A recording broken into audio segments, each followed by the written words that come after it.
Hallelujah. आए प्रार्थना करेंगे। आज के वचन को हम सुनने से पहले हम प्रार्थना करेंगे। आज हमने मत्ती रची सुसमाचार 10 अध्याय उसका 16 से लेकर 25 तक हमने पढ़ा है और इस पर मनन करने के लिए, चिंतन करने के लिए हम प्रार्थना करेंगे। जब हम उसका 16 पढ़ते हैं तो ऐसे लिखा है, देखो मैं तुम्हें भेड़ों के सामने भेड़ियों के बीच में भेजता हूँ, इसलिए सांपों के समान बुद्धिमान और कबूतरों के समान भोले बनो। स्वर्गीय पिता, हम धन्यवाद करते हैं पिता, आज के वचन को हम आपके हाथों में समर्पित करते हैं। आज के अध्ययन के लिए पिता अब मदद और सहायता करें। जितने भी लोग इधर उपस्थित हैं हर एक लोग के लिए प्रार्थना करते हैं, सबको आशीष करें। पूरे विश्वास के साथ प्रभु जी बैठने के लिए पिता, आपके वचन को सुनने के लिए प्रभु जी हम प्रार्थना करते हैं। जितने भी लोग आपके वचन को सुन रहे हैं हर एक लोगों के जीवन में आपकी आशीष हो। जो दुख के साथ, बीमारी के साथ सुन रहे हैं पिता, उनके जीवन में चंगाई देना आज के वचनों के द्वारा प्रभु जी उनके जीवन में कार्य होने के लिए हम प्रार्थना करते हैं। पवित्र पिता प्रभु यीशु मसीह, आपकी कृपा हो। तमाम प्रार्थना विषयों का एक समय को प्रभु जी, विशेष करके आज के मनन को प्रभु जी, आज के अध्ययन को पिता आपके हाथों में सौंप देते हैं। पवित्र आत्मा की सहायता और मदद के लिए धन्यवाद करते हैं। यीशु मसीह का पवित्र और सामर्थ्य नाम से मांगते हैं, आमीन। Hallelujah, hallelujah. प्रभु की महिमा हो, प्रभु की स्तुति हो। इधर आए हर एक व्यक्तियों को स्वागत करते हैं, साथ में मसीह पर नाम सबको जय मसीह। Hallelujah, hallelujah. हम पिछले 2-3 इतवार से हम इस मत्ती रची सुसमाचार से में हम क्या कर रहे हैं, अध्ययन कर रहे हैं। इससे पहले हमने 2 इतवार को हमने अध्ययन किया था कि प्रभु यीशु मसीह स्वयं चाहते हैं कि हम क्या करें, सेवा करें, परमेश्वर के राज्य के बारे में लोगों को सुनाएं, लोगों को बताएं। और फिर उसके बाद हमने इसके लिए प्रभु यीशु मसीह ने यह भी कहा कि तुम क्या करो, प्रार्थना करो, क्योंकि मजदूर बहुत कम है, परमेश्वर का वचन को सुनाने वाला बहुत ही कम है। इसलिए ज़्यादा से ज़्यादा सुनाने वाला हो और हर एक लोगों तक परमेश्वर का नाम पहुँचे, हर एक लोग परमेश्वर के राज्य के बारे में जाने। इसलिए प्रभु यीशु मसीह का ये भी इच्छा था कि हम वचन को सुनाने का काम करें। इसलिए प्रभु ने कहा था कि प्रार्थना करो प्रभु के दासियों के लिए, मजदूरों के लिए। उसके बाद हमने पिछले इतवार को हमने देखा, सीखा कि प्रभु यीशु मसीह अपने चेलों को क्या किया, बुलाया और उसे 2-2 करके क्या किया है, भेजा है सेवकाई के लिए। और उसमें हमने ये अध्ययन किया, ये हमने सीखा कि किस प्रकार जाना है आपको सेवा के लिए। उसमें बहुत बात को देखा कि हाथ में कुछ है, साथ में कुछ भी नहीं लेना, जूता भी नहीं लेना, लाठी भी नहीं लेना, एक झोला भी नहीं लेना, कोई पैसा और रुपया ना होना है, तांबा हुआ नहीं लेना। और जिस घर में जाओ वहाँ जाते ही क्या करो, कल्याण के लिए दुआ और प्रार्थना करो उस घर के लिए, उस घर के लोग के लिए। जो आपको स्वागत करे उसके कल्याण के लिए उसकी आशीष दो। और इसमें हमने देखा कि जो योग्य रहेगा उसको ऊपर वो आशीष ठहर जाएगा, और जो योग्य नहीं रहेगा वो आशीष फिर प्रभु के दासों के साथ वापस चला जाए। इसलिए इस पर हमने बहुत अध्ययन किया था, ध्यान दिया था कि हमें योग्य बनना जरूरी है। अगर हम परमेश्वर के आशीष को पाना चाहते हैं और उस आशीष की योग्य हम नहीं हैं तो आशीष हमें नहीं मिलेगा। आप कोई नौकरी के लिए जाओगे, आपको योग्यता नहीं रहेगा, उस नौकरी के लायक नहीं रहोगे तो आपको मिलेगा नहीं मिलेगा, कोई काम भी नहीं मिलेगा। उसकी योग्य पहले क्या है, आपको बनना है, उसके लायक आपको होना है, तभी क्या होगा, मिलेगा। प्रभु की आशीष की योग्य हमें होना जरूरी है। उसके बाद जो आज हमने पढ़ा है 16 से 25 तक, तो उसमें हमने पाया प्रभु यीशु में से किस प्रकार जाना है वो पहले हमने सीखा। अभी यहाँ पर बता रहा है कि जाते समय किन किन बातों पर ध्यान देना है, चौकस रहना बहुत ही जरूरी है। क्यों जरूरी है, यहाँ जब 16 पढ़ते तो वहाँ पर भी प्रभु यीशु मसीह ने कहा, मैं तुम्हें भेड़ों के समान भेड़ियों के बीच में भेजता हूँ। भेड़ और भेड़िया, भेड़ का जो स्वभाव है बहुत ही नर्म है, लेकिन जो भेड़िया का स्वभाव है वो नर्म नहीं है। भेड़िए का काम है फाड़ डालना, हानि पहुंचाना, लेकिन भेड़ का काम क्या है, किसी को कोई नुकसान नहीं पहुंचाता, वो शांत स्वभाव का होता है। भेड़ के बारे में ऐसा कहा जाता है, जो भेड़ का जो दूर दृष्टि नहीं होता है, वो दूर तक भेड़ नहीं देख सकता है। उसको निकट दृष्टि रहता है, निकट ही देख सकता है। वो बहुत ही शांत स्वभाव का होता है, बकरी के जैसा भी नहीं होता है, वो शांत स्वभाव का होता है और अपने चरवाहे के पीछे पीछे जाएगा। ये सब गुण है उसका, भेड़ी का। लेकिन जो भेड़ है उसका गुण अलग है, उसका स्वभाव अलग है। उसका काम है फाड़ डालना। वो घात में लगा हुआ रहता कि कोई आए उसे हम फाड़ डालें ताकि हमारा भोजन हो जाए। और प्रभु यीशु मसीह ने अपने चेला को ये चेतावनी देते हुए, ये समझाते हुए बोल रहे हैं कि मैं तुम्हें भेड़ी बनाकर भेड़ के बीच में भेजता हूं। हालेलुया। भेड़ के समान तुझे भेड़ियों के सामने या भेड़ के बीच में भेजता हूं। और वो हमेशा घात में लगा हुआ है। इसलिए प्रभु यीशु मसीह कहता, इसलिए सांपों के समान बुद्धिमान और कबूतरों के समान क्या होना है? भोला होना। सांप के समान बुद्धिमान होना। सांप बुद्धिमान, सांप के बारे में कहा, जो सांप है वो बहुत बुद्धिमान प्राणी है। तो सांप का आंख होता है लेकिन उसे दिखता नहीं है। उसका नाक है ना, वही उसकी आंख है। और नाक से क्या करता है? वो दिशा पहचान लेता है, आदमी का हरकत पहचान लेता है। उसका जो जीभ होता है ना, इसलिए वो बार बार क्या करता है? जीभ को निकालता है। वो जीभ से वो क्या करता है? आजू बाजू का जो इन्वायरमेंट है उसको पता लगाता है। उसको दिखता नहीं है सांप को, वो उसका जीभ है और उसका नाक है। वो इतना बुद्धिमान। अब देखो सांप को देखा, जब सांप भागेगा तो भागते भागते फिर ऐसे उठ के खड़ा होएगा, उसे देखेगा, उसके बाद फिर भागेगा। वो सीधा भागते नहीं रहता, पीछे वो देखता भी है, घूम के देखता है। करने का मतलब देखता नहीं है, वो जीभ निकाल के क्या करता है? इन्वायरमेंट को पता करता है कि कोई निशान है या कोई वैसा चीज है जिसको नुकसान पहुंचाने वाला है। उसके बाद फिर वो आगे बढ़ता है। और कबूतर शांत स्वभाव का एक भोला प्राणी है। जब प्रभु यीशु मसीह ने अपने शिष्य को, अपने चेला को ये कहा कि तुम्हें सांप की तरह क्या होना है? बुद्धिमान होना है और कबूतरों के समान भोला होना है।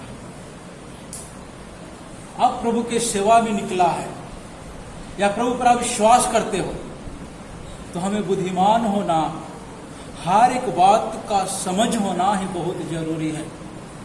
हम जिस जगह में जा रहे हैं उस जगह के बारे में विशेषकर अगर हम ना जाने और उसके बारे में अगर हम जानने की कोशिश ना करें तो ये भेड़िया हमें फाड़ सकता है। Hallelujah, hallelujah. इसलिए प्रभु यीशु मसीह ने पहले भी कहा था कि तुम जिस जगह में जा रहे हो उस जगह के बारे में पहले क्या करो? छानबीन करो। वहां के लोगों को जांचो, वहां के लोग योग्य है या नहीं है। क्योंकि हम जो काम कर रहे हैं या हम जिसके ऊपर विश्वास कर रहे हैं, या विश्वास करना सिर्फ हम विश्वासी बनकर नहीं है, हमें कभी भी हमारे जीवन में ऐसा समय भी आता है कि हमें भी क्या करना पड़ता है? प्रचार करना पड़ता है, लोगों को प्रभु यीशु मसीह के बारे में सुनाना पड़ता है। लेकिन जिसको हम सुना रहे हैं उसका स्वभाव कैसा, कहीं वो भेड़ी के समान है कि कैसा, हम नहीं जानते। तो ये सब हमें सुनाने से पहले हमें समझना बहुत ही जरूरी है। ये बहुत ही जिम्मेवारी वाला काम है और बहुत ही रिस्क वाला काम है। इसकी गंभीरता हमें समझना और जानना बहुत ही जरूरी है। इसलिए प्रभु यीशु मसीह ने चेतावनी देते हुए बात को कहा कि तो बुद्धिमान बनो, सांप की तरह बुद्धिमान और कबूतर के समान भोले बनो, परंतु लोगों से सावधान रहो। और नीचे यह भी कहा कि लोगों से सावधान रहो, क्योंकि वे तुम्हें महासभाओं में सौंपेंगे और अपनी पंचायतों में तुझे क्या करेंगे? कोड़े मारेंगे। जब आप मत्ती की किताब जब 5 अध्याय जब पढ़ोगे तो मत्ती 5 अध्याय उसका 11 और 12 आयत पढ़ोगे तो यहाँ पर लिखा, धन्य हो तुम जब मनुष्य मेरे कारण तुम्हारी निंदा करे और सताए और झूठ बोल बोल कर तुम्हारे विरोध में सब प्रकार की बातें कहे, तब आनंदित और मगन होना, क्योंकि तुम्हें तुम्हारे लिए स्वर्ग में बड़ा प्रतिफल है। इसलिए कि उन्होंने उन भविष्यद्वक्ताओं को जो तुमसे पहले थे इसी रीति से उसे क्या किया था? सताया। 5 का 11 और 12 प्रभु यीशु मसीह कहा कि जब तुम्हें लोग सताए तो तुम क्या हो? धन्य हो। प्रभु यीशु मसीह बात को जानते थे, समझते थे, इसलिए प्रभु यीशु मसीह ने बोला कि तुम सावधान रहना। कब कौन भेड़ी बनकर हमारे बीच में आ जाए हमें पता भी नहीं चलेगा, और हमारी योजना को या हमारे काम को तहस नहस कर सकता है, हमारे विश्वास से वो खेल सकता है। इसलिए हम अपने विश्वास को रखवाली करना, अपने विश्वास को सुरक्षित रखना, ये किसका जिम्मेवारी है? हमारा जिम्मेवारी है। हालेलुया। तो हमारा जिम्मेवारी है, तो परमेश्वर का वचन यही कहता है कि हम क्या रहें? बुद्धिमान बने। हम जितना परमेश्वर के वचन को जान सकते हैं, जितना सीख सकते हैं उतना सीखें। परमेश्वर ने अधिकार दिया, सबसे ठीक है।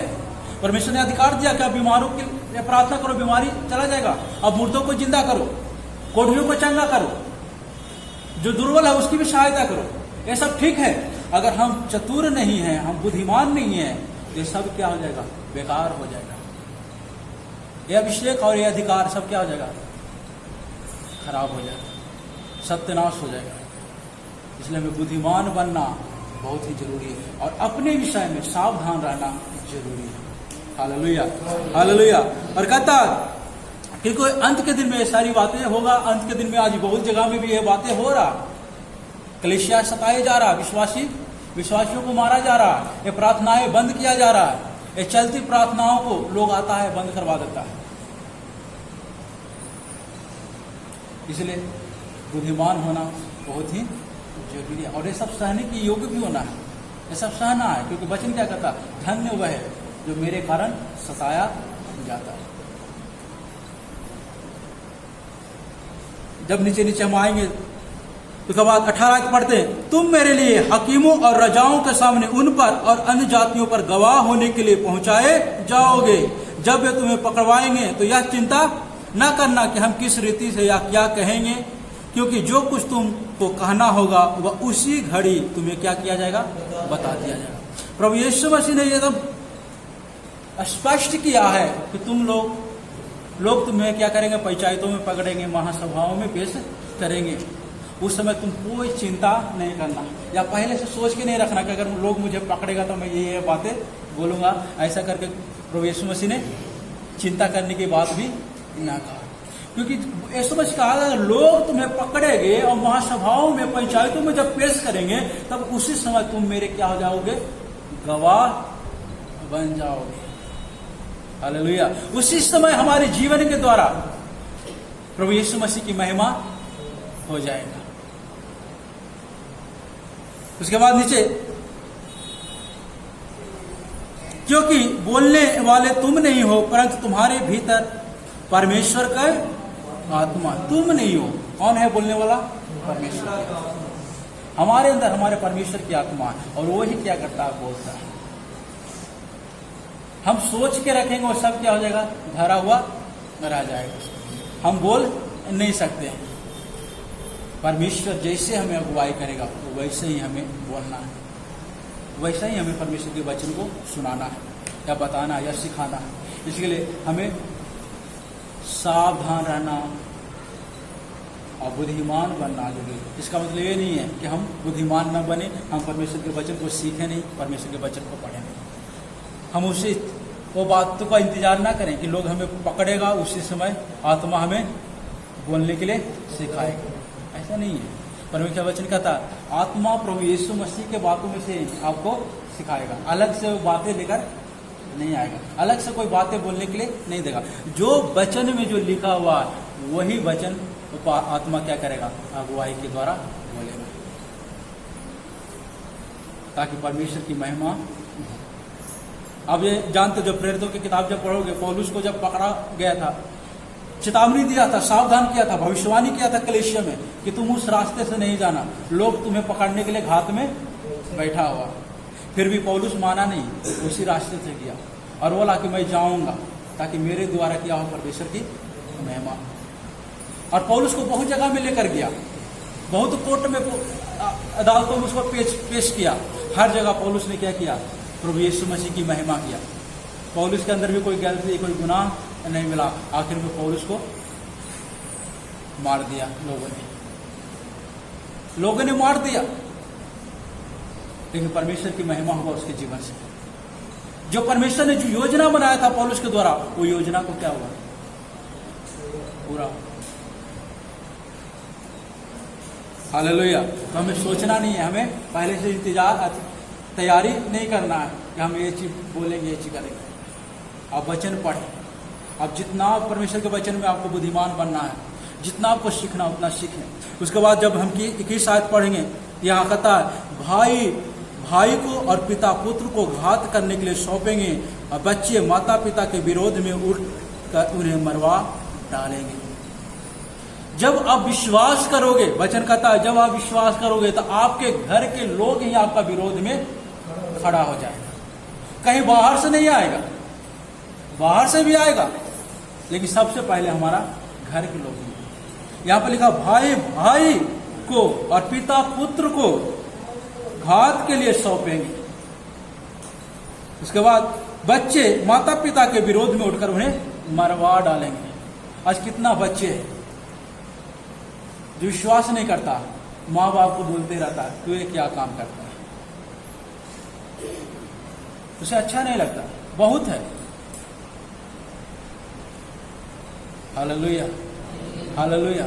आप लोग साधु सुंदर सिंह को जानते हो? साधु सुंदर सिंह पंजाब का रहने वाले एक बहुत ही बड़े जमींदार के घर में जन्म लिया। जब वो छोटा था, साधु सुंदर सिंह ऐसा बोला कि जब 8-10 साल का उम्र उसका था, तब वो ऐसे जब कलीसियाएं, जब सभा चलता था, तो साधु सुंदर सिंह खिड़की से गोबर फेंकता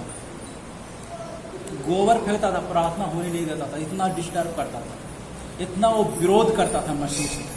8-10 साल के उम्र में गोबर उठा के खिड़की से फेंकता था। एक दिन वो गया, पास्टर से बात किया, वहाँ के पादरी से, और बोला मुझे एक बाइबल दे दो। जब वो बाइबल उसको दे दिया तो घर में जाकर अपने दोस्तों के साथ मिलकर वो बाइबल को क्या किया, जला दिया, जिसके कारण वो बहुत परेशान हो गया, तो बहुत डिस्टर्ब हो गया उसका जीवन, किसी चीज में उसको मन नहीं लगता था।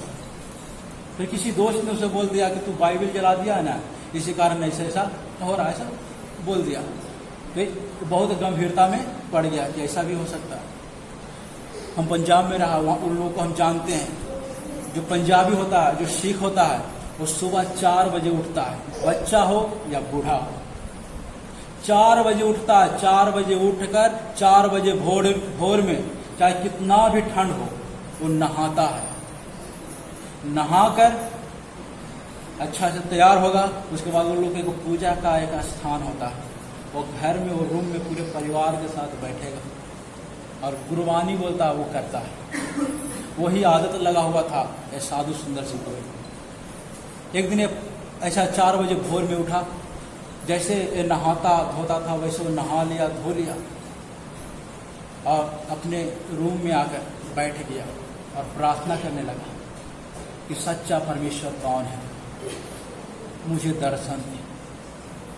हर एक परमेश्वर को याद करने लगा, हर एक भगवान को, हर एक देवी देवता, जितना वो बोला, जितना को मैं जानता था सबको मैं पुकारने लगा, लेकिन किसी ने आया नहीं। आखिर में बोला अगर कोई नहीं आएगा तो मैं आत्महत्या करूंगा। उसके घर के पास एक रेलवे लाइन गुजरता है, बोला कि नहीं आएगा तो मैं ट्रेन में काट कर मर जाऊंगा। ऐसा उनका जो जीवनी ऐसा कहा गया। जब वो 5 बजने में कुछ समय देर था, तो उसी समय फिर घर में एक प्रकाश आया, एक उजाला आया, और उसका रूम, उसका कमरा पूरा तेज से भर गया, और उस तेज में से एक शब्द निकला, हे साधु, हे सुंदर। साधु बाद में उसका नाम पड़ा, पहले सुंदर नाम था। तो बोला हे सुंदर, तुम मुझे क्यों सताते हो? ये घबरा गया, बोला कौन है? तब वो उस प्रकाश में से अपना नाम बताया कि मैं यीशु हूँ, जिसे तू परेशान करता है, जिसे तू सताता है। तब एक उस समय लगभग ऐसा कहा जाता है कि 14-15 साल का उम्र रहा होगा साधु सुंदर सिंह। उस समय वो प्रभु यीशु मसीह का दर्शन को पाया, और उसी दिन से वो प्रभु यीशु मसीह पर विश्वास किया। जब घर वाले को बताया तो घर वाले कोई विश्वास नहीं किया, बोला तू पागल हो गया, ऐसा कुछ भी नहीं है। वो चर्च जाना शुरू कर दिया, प्रार्थना करना शुरू कर दिया, उसके घर वाले उसके विरोध में हो गया। साधु सुंदर सिंह को 3 बार जहर देकर मारा उसका पिता। 3 बार जहर दिया, 1 बार भी नहीं मारा। वो बोलता था तू प्रार्थना करने जाता तो चर्च में जाता है, मेरे क्या होता है, बदनामी होता है। ऐसे बोलकर उसको बहुत रोकने की कोशिश करता था, लेकिन वो रुका नहीं, माना नहीं, क्योंकि वो उसने सत्य को देख लिया था। प्रभु यीशु मसीह को दर्शन को पाया था और वही उसको दिमाग में था, और वो प्रार्थना में जाना स्टार्ट किया। घर वाले निकाल दिया, घर वाले निकाला तो चर्च में आ गया। चर्च वाले उसे शरण दिया, चर्च में वो रहने लगा, बाइबल पढ़ने लगा, सीखने लगा। लेकिन कभी कभी बीच में ऐसा लिखा है उनके जीवनी में कि घर वाले प्यार से बुलाता था। उनके पापा, जो उनका बड़े भाई का जो पत्नी है, वो प्यार से बुलाता था साधु सुंदर सिंह को, और उसको खाना में दवा मिलाकर उसको दे देता खाने के लिए। 3 बार दवा खाया, लेकिन कुछ भी उसको नहीं बिगड़ा। मेरा कहने का मतलब यही है, जैसे साधु सुंदर सिंह के विरोध में उसके घर वाले हो गया, वैसे ही हमारे विरोध में भी बहुत लोग हैं। शायद हमारे घर के लोग ही होगा, हमारे बाल बच्चा ही होगा, या हमारे माँ बाप ही होगा, या हमारे भाई बहन ही होगा, कोई भी हो सकता है। या ये लोग भी नहीं हो सकता, कोई बाहर वाला भी हो सकता है। इसलिए परमेश्वर का वचन कहता, सावधान रहो, चतुर बनो। हालेलुया। किधर से कौन समस्या आ खड़ा होगा हमें पता नहीं, कौन हमें सताने के लिए आ जाएगा हमें पता भी नहीं।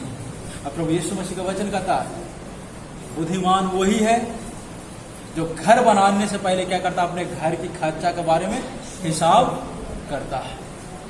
आपने मसीह यीशु के ऊपर विश्वास किया है और उसके परिणाम से अगर आप अनजान हैं तो परमेश्वर का वचन कहता है आप क्या हो, अज्ञान हो या मूर्ख हो। हम जो घर बना रहे हैं वो घर के बारे में, या जो हमारे ऊपर जो हम जो विश्वास कर रहे हैं उस विश्वास के बारे में हमें अच्छी तरह से जानना समझना बहुत ही जरूरी है। तभी हम अपने विश्वास को सुरक्षित रख सकते हैं, संभाल सकते हैं, क्योंकि हम एक भेड़ के समान भेड़ियों के बीच में हैं। Hallelujah, hallelujah. ना सुनने वालों का, ना मानने वालों की जनसंख्या बहुत ज़्यादा है, हम लोगों का बहुत मुट्ठी भर कम है। Hallelujah, hallelujah. इसलिए और उन्हें कहता, भाई भाई को और पिता पुत्र को घात के लिए सौंप हो, उठकर उन्हें मरवा डालेंगे। मेरे नाम के कारण सब लोग तुमसे बैर करेंगे, पर जो अंत तक धीरज धरे रहेगा उसी का उद्धार होगा। Hallelujah, hallelujah. प्रभु यीशु मसीह कहता, जो अंत तक धीरज धरे रहेगा उसी का उद्धार होगा। कितना भी लोग विरोध में आ जाए, कितना भी लोग मुझे फाड़ डालने के लिए आ जाए, वचन कहता, जो अंत तक धीरज धरे रहेगा उसी का उद्धार होगा। पंजाब में जब हम था, एक कहानी और हमें याद आ गया। एक परिवार विश्वास में था, उसके घर के सब लोग विश्वास करता, लेकिन उसका जो बड़ा बेटा था घर का, वो यीशु मसीह में विश्वास नहीं करता था। जब उसके घर के लोग जब प्रार्थना करता था ना, तो मम्मी को प्रार्थना के बीच में बहुत गंदी गंदी गालियां देता था, बहुत गंदी गंदी गालियां बोलता, तू ये करता है, वो करता है, ना जाने क्या क्या करके बहुत खराब खराब गाली देता था। एक दिन हमको पता चला कि इसका बड़ा बेटा वैसा ऐसा काम करता, गाली देता, प्रार्थना करने नहीं देता, प्रार्थना के बीच में ही गंदी गंदी गाली देना शुरू करता है। बोला, ठीक है भाई, प्रार्थना करो, प्रभु को बुद्धि और ज्ञान दे। कुछ नहीं बोला, प्रतिदिन उसका वही काम था। एक दिन वो लड़का हमसे मिल गया, हम जिस घर में प्रार्थना करने के लिए गया था उसी घर में वो भी बैठा हुआ था। वो हमें मिल गया, हम उसे अच्छे से जानते थे, पहचानते थे। वो मिल गया और उसे हम बैठाया, वो भागने लगा देख के, लेकिन हम उसको बैठाया, बोला बैठ जाओ, अभी आप जाना। परमेश्वर के वचन से उसे एक एक बात हम उसको बताना शुरू किया, समझाना शुरू किया। कुछ देर समझा, उसके बाद वो चुप बैठ गया, कुछ नहीं बोला। बाद में हमको जाने वक्त बोला, जय मसीह पास्टर जी। उसके बाद फिर बाद में कभी भी वो घर में किसी को गाली नहीं की। अभी भी वो हम कभी कभी मैसेज वगैरह हमारे मोबाइल पे व्हाट्सएप में वो करते रहता है। तो ऐसा स्थिति आएगा, चाहे वो उसको सिखाया समझाया, वो विश्वास में आ गया या उसका स्वभाव बदल गया। ऐसा भी हो सकता है कि उसका स्वभाव ना बदले, वो विश्वास में ना आए, वो ना समझे, फिर भी हम अपना विश्वास खोने ना दें। हालेलुया। हम अपना विश्वास खोने ना दें। जैसे वचन का था, जो अंत तक धीरज धरे रहेगा उसी का उद्धार होगा। हम अंत तक धीरज धरे रहें, तभी हमारा उद्धार होगा।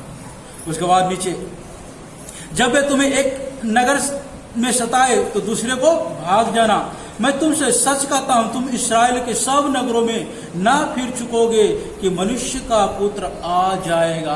परमेश्वर का वचन कहता है, जब तुम्हें एक जगह में सताए तो दूसरी जगह में चले जाए, जब दूसरी जगह में सताए तो तीसरी जगह में चले जाए। हम एक ही जगह में अगर बैठ कर रहेंगे, विशेषकर प्रभु के दासों के लिए कहा गया, अगर प्रभु के दास जो सेवा करने वाले हैं, अगर जिस जगह में सताव हो रहा है, लोग मान नहीं रहा, लोग सुन नहीं रहा, लोग सताव कर रहा है, तो उस जगह में आपको ठहर कर, उस जगह में रहकर कोई फायदा होने वाला नहीं है। आप वहां से चले जाए दूसरे जगह में, और दूसरे जगह में जाकर प्रभु की काम करें, सेवकाई करें। और जिस जगह को छोड़े वो जगह के लिए दुआ और प्रार्थना भी। यह है बुद्धिमान होने का मतलब। हम ढीठ होकर बैठे ना रहें, या हम ये मन में ना सोचे कि जब परमेश्वर हमारे पक्ष में है तो हमें मारने वाला कौन होगा।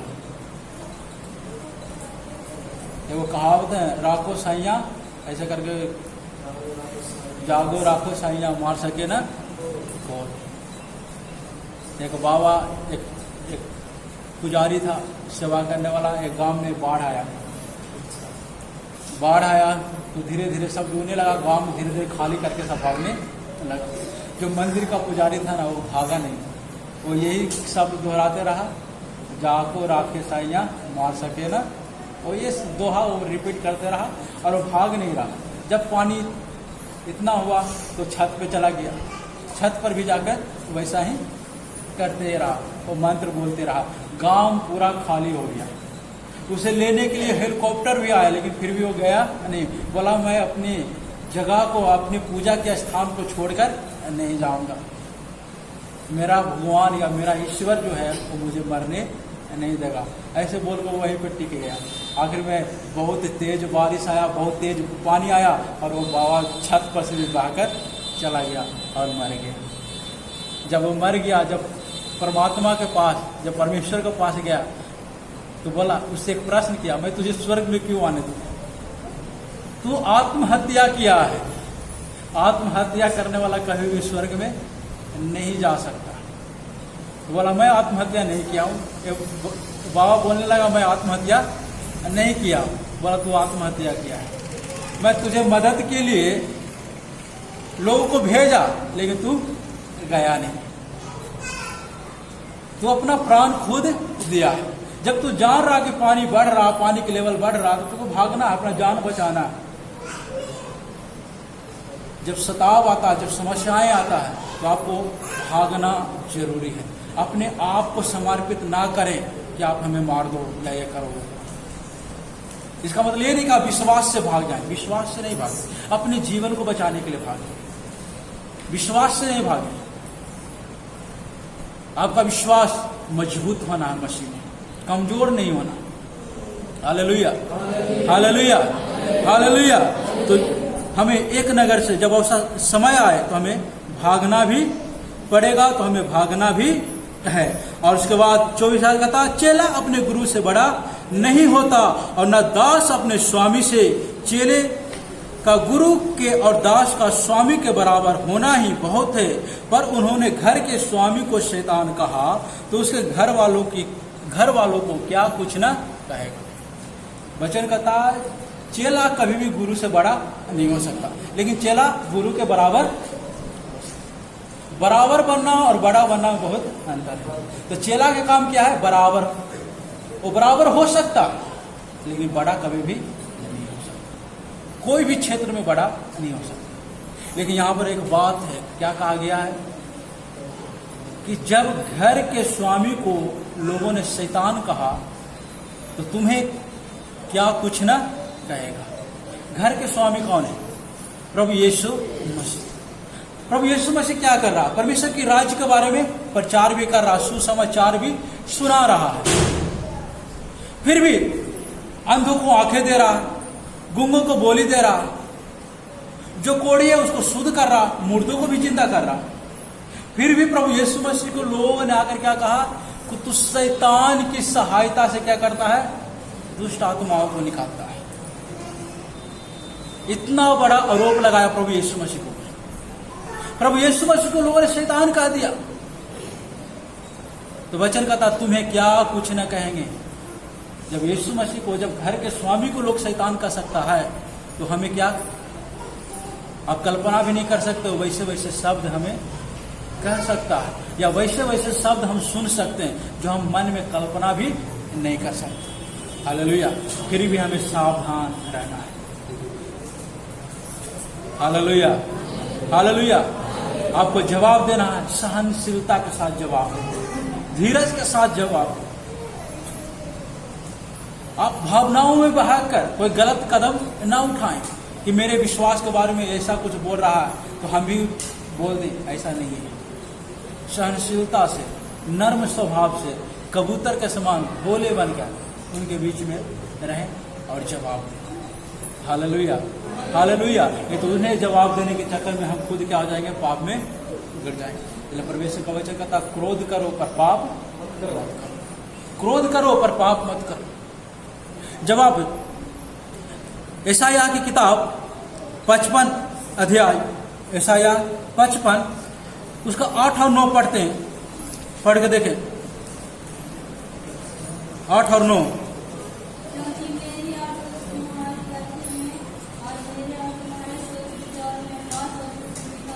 हालेलुया। या 8 में ऐसा कहता, यहोवा कहता है मेरे विचार और तुम्हारे विचार एक समान नहीं है, न तुम्हारी गति और मेरी गति एक सी। हमारा सोच, हमारा विचार या हमारा चलना, हमारा उठना बैठना परमेश्वर के समान नहीं है। जैसे परमेश्वर सोच सकता है हम वैसे परमेश्वर को नहीं सोच सकते। समझ में आया? हमारे सोच से भी बढ़कर परमेश्वर सोचता है और उस सोच तक हम पहुंच नहीं सकते। इसलिए कहा गया कि तुम्हारे विचार, मेरे विचार और तुम्हारे विचार एक समान नहीं, न तुम्हारी गति और मेरी गति एक सी है, क्योंकि मेरी और तुम्हारी गति में और मेरे और तुम्हारे सोच विचार में आकाश और पृथ्वी का क्या है? अंतर है। आकाश और पृथ्वी का अंतर। जो सर्वशक्तिमान परमेश्वर है, जो सर्वज्ञानी परमेश्वर है, जो सर्वव्यापी परमेश्वर है, जो सबसे श्रेष्ठ है, जो सबसे अलग है, उस सर्वशक्तिमान परमेश्वर प्रभु यीशु मसीह को लोगों ने क्या कहा? शैतान कह दिया।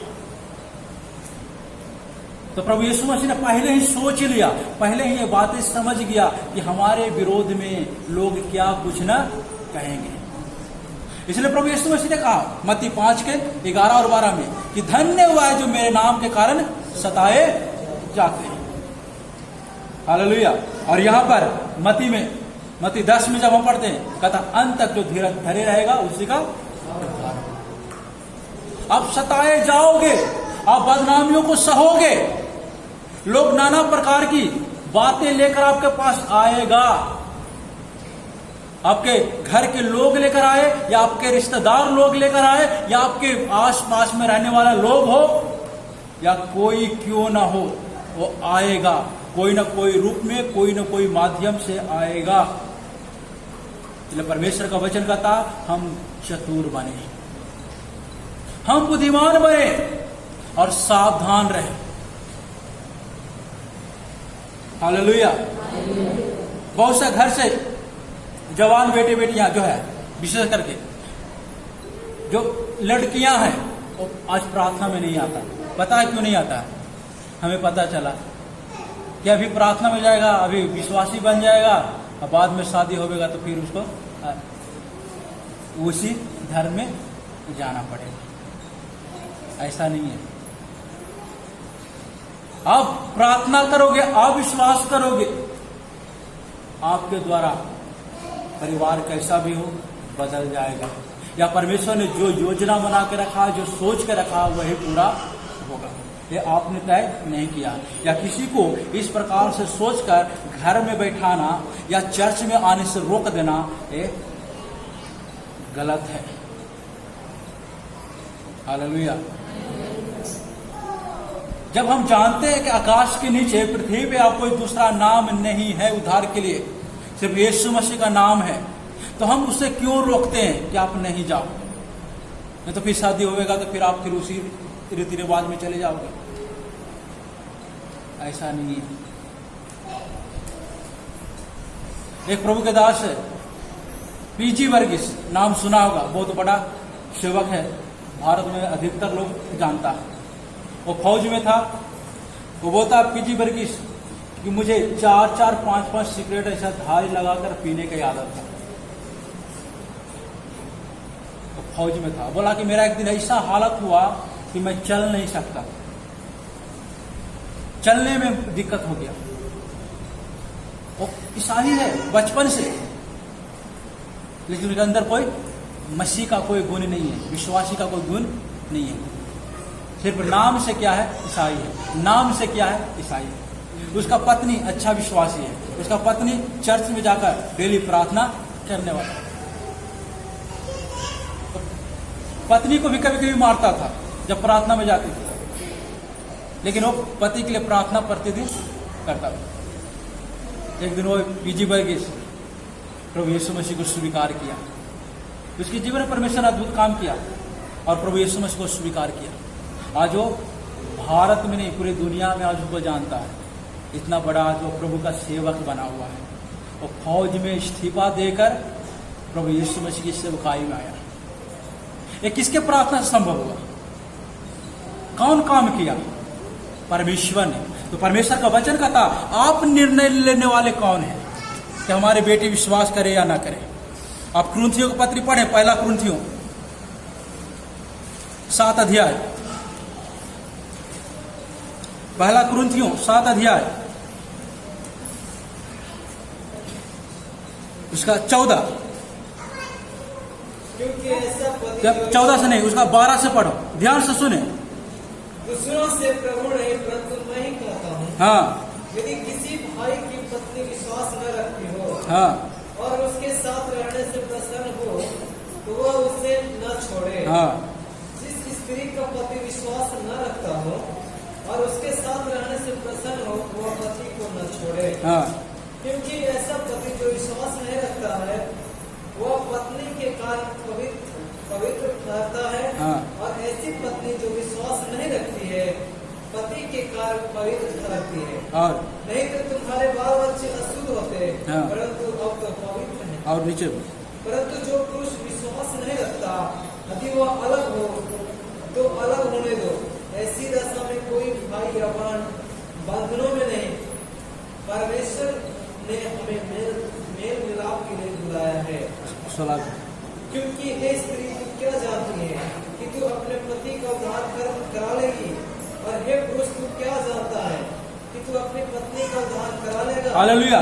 2 प्रश्न पूछा है कि हे स्त्री तू क्या जानती है कि अपने पति का उद्धार करा लेगी, या हे पुरुष तू क्या जानता है कि अपनी पत्नी का उद्धार करा लेगी। हम नहीं जानते हैं, और ये हम सोच भी नहीं सकते हैं, मान भी नहीं सकते कि हम विश्वास कर रहे हैं तो हमारा पति भी विश्वास कर लेगा। ऐसा हम सोच भी नहीं सकते। ये काम कौन करता? परमेश्वर करता। इसलिए हम किसी को बैठा दें या किसी को हम रोक दें, ये ठीक नहीं है।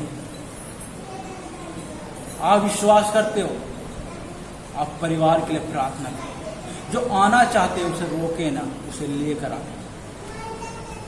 वो परमेश्वर के वचन को सीखेगा, परमेश्वर उसे रास्ता बताएगा, उसे कैसे करना है, कैसे उसे आगे बढ़ना है। वचन स्पष्ट रूप था, स्त्री कारण परिवार क्या है? जो स्त्री विश्वास करती है उसके कारण पवित्र है, पूरा परिवार पवित्र है। अगर पुरुष विश्वास करता, स्त्री विश्वास नहीं करता, तो उसके कारण पूरा परिवार पवित्र है। पवित्र होने का मतलब ये नहीं है, पवित्र होने का मतलब ये भी नहीं है कि वो विश्वास नहीं करता तो वो मरेगा तो भी स्वर्ग में चला जाएगा, ऐसा बिल्कुल नहीं। पवित्र का मतलब ये है आपके घर में बिना आपके अनुमति के कोई संकट नहीं आएगा। Hallelujah, hallelujah. हम पिछले सदोम और अमोरा के बारे में पिछले बार हमने देखा था। सदोम और अमोरा में सिर्फ एक ही परिवार था जो धर्मी था, अब्राहम का भतीजा लूत और उसका पत्नी, उसका बेटी, और कोई धर्मी नहीं था। परमेश्वर ने क्या किया? उस परिवार को बचा लिया, और उसके बाद वो सदोम और अमोरा को क्या किया? नाश किया, आकाश से आग गिराकर उसे भस्म किया। आप विश्वास करते हो, आपके परिवार को परमेश्वर एक मौका देगा, क्योंकि परमेश्वर क्या कहता? वो हमारे विषय में विलंब नहीं करता, वो धीरज धरता है। Hallelujah, hallelujah, hallelujah. और वो धीरज धरने वाला परमेश्वर हमें समय देगा। हालेलुया। इसलिए हम प्रार्थना करें और किसी को ना रोकें। हम सावधान रहें, कौन कब हमारे विरोध में आ जाएगा हमें पता भी ना चले। इसलिए हम जागते रहें, प्रार्थना करते रहें। हम हर एक लोग प्रार्थना करते रहें, एक दूसरे के लिए प्रार्थना करते रहें, इस कलीसिया के लिए प्रार्थना करें, ताकि इस प्रकार की कोई समस्या हमारे जीवन में ना आए, हमारे बेटे या हमारे बेटियां हमारे विरोध में ना आ जाए, हमारे घर के लोग हमारे विरोध में ना आ जाए। इसलिए हमें प्रार्थना लोगों के लिए करते रहना है।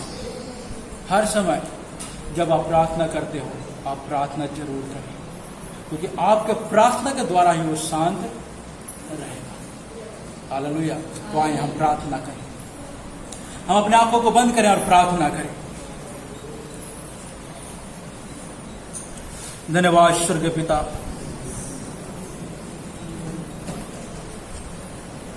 भेड़ों के समान भेड़ियों के बीच में हमें भेजा है या हमें रखा है। सांप की तरह बुद्धिमान, कबूतर की तरह भोले होना है। सावधान रहें, कब किधर से कौन से संकट आएगा हमें पता नहीं। परमेश्वर का वचन आज हमने सुना है। परमेश्वर का वचन कहता है जो अंत तक धीरज धरे रहेगा उसी का उद्धार होगा। जो मेरे नाम के कारण सताए जाते हैं वे धन्य हैं।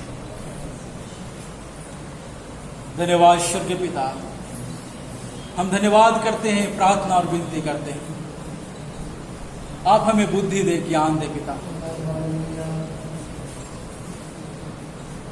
आपके वचनों में प्रभु जी दृढ़ होने में आप हमारी मदद करें, सहायता करें। आपके वचनों के अनुसार जीवन जीने के लिए आप मदद करें। स्वर्गीय पिता, आपकी कृपा, आपके वचन के अनुसार जीवन जीने के लिए, आपके वचन के अनुसार जीवन बिताने के लिए हम प्रार्थना और विनती करते हैं, धन्यवाद करते हैं। जितने भी लोग आपके वचनों को सुना पिता, उन्हें आशीष करें। आप सर्वशक्तिमान परमेश्वर, आप अनुग्रहकारी परमेश्वर, दयालु परमेश्वर हैं। आप राजाओं का राजा, प्रभु का प्रभु है। प्रेमी पिता, आपकी कृपा हो, आपकी दया हो, हर एक लोग को आशीष करें, हर एक लोग को बुद्धि और ज्ञान दे, समझ दे पिता। हम प्रार्थना करते हैं उपस्थित हर एक विश्वासी के लिए पिता, इनके घर परिवार में आशीष दे पिता। हर एक क्षेत्र में आपकी मदद, आपकी सहायता पहुंचने के लिए हम प्रार्थना करते हैं। जो आपको नहीं जानते हैं वो हर एक लोग जानने पाए, हर एक लोग को आपके ऊपर विश्वास करने पाए पिता। हर एक लोग के जीवन में आपकी कृपा, आपकी दया हो। पवित्र आत्मा की आशीष, प्रभु यीशु मसीह की कृपा, प्रभु यीशु मसीह की दया होने के लिए हम प्रार्थना और विनती करते हैं। हम धन्यवाद करते हैं, आपकी महिमा हो। जो दुख में, परेशानी में, तकलीफ में जीवन बिताते हैं, उनके लिए हम प्रार्थना करते हैं। उन्हें आशीष करे पिता, उन्हें छुटकारा दे, चंगाई दे। इधर उपस्थित हर एक व्यक्ति को आशीष करें। जो पढ़ने लिखने वाले हैं, उन्हें पढ़ने लिखने के लिए बुद्धि ज्ञान दे पिता। जिन्हें रोजगार की जरूरत है, उनके रोजगार के लिए प्रार्थना करते हैं। उसके रोजगार के ऊपर पिता आपकी आशीष हो। आप कृपा करें प्रभु। जो काम धंधा करने वाले हैं, उन्हें शक्ति और सामर्थ्य और बल दे। आपकी कृपा, आपकी दया हर एक लोगों को ऊपर होने के लिए, आपकी आशीष होने के लिए प्रभु यीशु मसीह हम प्रार्थना और विनती करते हैं। हम धन्यवाद करते हैं, आपकी महिमा करते हैं। हम प्रार्थना करते हैं इधर जितने भी बच्चे लोग हैं पिता, हर एक बच्चाओं को, जीवन को हम आपके हाथों में सौंपे करते हैं। सबों को बुद्धि और ज्ञान दे, समझ दे पिता। आने वाले दिनों में पिता हर एक लोग रोज आपके ऊपर विश्वास करने के लिए, आपकी पवित्रता में दृढ़ होने के लिए प्रभु यीशु मसीह आपकी कृपा हो, आपकी दया हो। तमाम प्रार्थना विषयों को, आय के समय को, इधर उपस्थित हर एक व्यक्ति को, जीवन को प्रभु यीशु मसीह हम आपके हाथों में सौंपे करते हैं। प्रभु यीशु मसीह आपकी कृपा हो, आपकी दया हो। तमाम प्रार्थना विषयों के लिए धन्यवाद करते हैं। तमाम प्रार्थना विषयों को पिता प्रभु यीशु मसीह हम आपके हाथों में सौंपे करते हैं। मांगते जीवते प्रभु यीशु मसीह के पवित्र और सामर्थ्य नाम से मांगते हैं, आमीन। ये हमारे पिता जो स्वर्ग में है, तेरा जाए, तेरी इच्छा स्वर्ग प्रति है वैसे पृथ्वी पर भी हो। हमारी दिन भर की रोटी आज हमें दे। जिस प्रकार हमने अपने अपराधी को क्षमा किया है, उसी प्रकार तुम्हारे अपराधों को क्षमा कर हमें परीक्षा में न डाल, परंतु बुराई से बचा, क्योंकि राज्य, पराक्रम, महिमा सदा तेरी हो, आमीन। पिता परमेश्वर का प्रेम, प्रभु यीशु मसीह का निग्रह, पवित्र आत्मा की सहभागिता हमेशा हम लोगों के साथ रहे, आमीन। Hallelujah, hallelujah, hallelujah. प्रभु की महिमा हो, प्रभु की स्तुति हो। सबको जय मसीह। प्रभु सबको आशीष दे।